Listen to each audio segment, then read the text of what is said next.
My name is Diana, and I've gotten a few emails about beating loneliness, and I wanted to talk about it because I think it affected all of us and the way we socialize and put ourselves out there now since COVID. I want to talk about isolation after, but first of all, I do want to state that a lot of the times we don't even realize, but the reason we can be lonely and we're having a hard time connecting with people is because most of the time we don't even consider that we are the problem. We always blame it on different people, and yes, I'm not letting go of the fact that with some people you just don't click, and that's okay.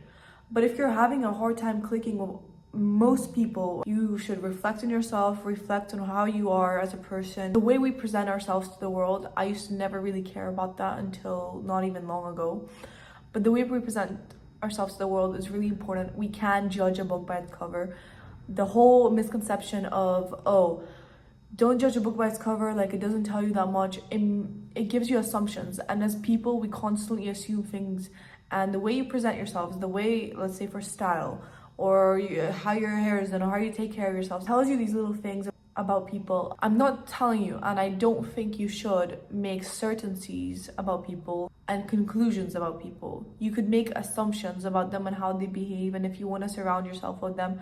But to get back to the base topic is that most of the time we are the problem. If we're having a really hard time making connections with people, it could be the way you present yourself to the world, it could be the way you talk, it could be multiple different reasons. Maybe people just don't vibe with you, and this is something that you have to work on. And the whole thing with self-growth, being productive, only work on yourself, telling yourself to isolate yourself and focus on self-care, and it is part of self-growth. That is still part of self-growth, is where you take an emphasis on yourself instead of other people.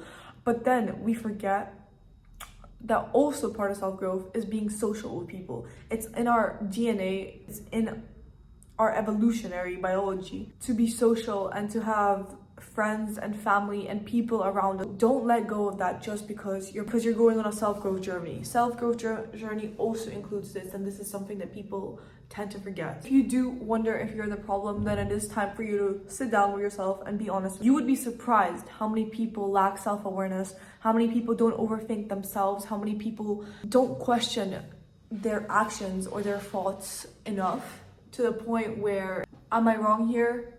And a lot of people just don't ask themselves that question of, is it me? Am I the problem? Then you would have to go on and be honest with yourself. If it's confidence that you lack, then there's ways to increase your confidence. I don't want to get into this now, but you can check out my other videos. If it's interests you lack, hobbies you lack, conversation starters that you lack, then these are things you can control. These are things that are changeable, and this is good news. Do question yourself, and there's nothing wrong with it. A lot of the times people are like, oh, don't overthink too much. I think overthinking is better than underthinking. But I am talking about yourself. Overthinking about other people is kind of useless, because at the end of the day, you don't know what goes inside their heads. You know what's going on inside your head, and if you don't know, then that's the main issue here. If you genuinely believe that you are not the problem, then there are ways that you can find new groups or find ways in order to put yourself more out there.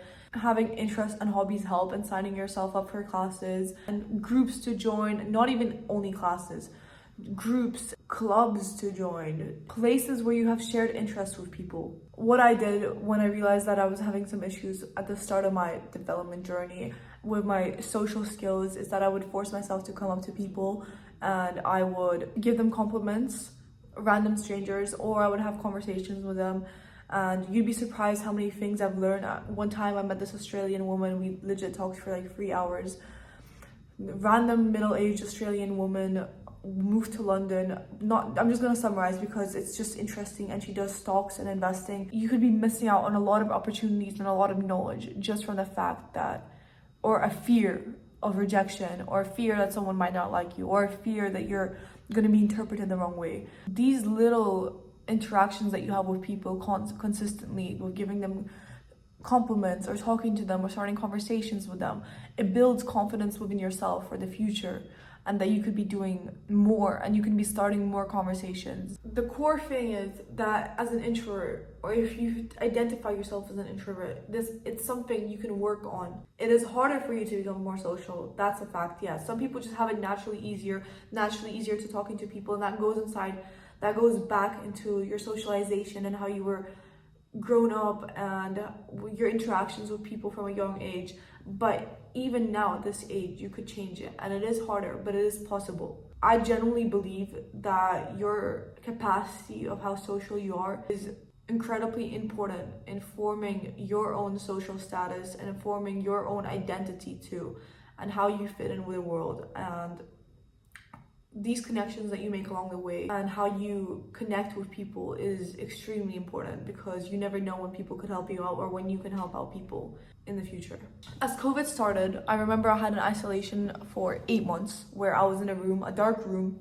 That was probably the worst time of my life. I was doing nothing the whole day, just watching YouTube, social media, Discord, whatever. That life that you think of as like, wow, that person's really not going to get anywhere, you know?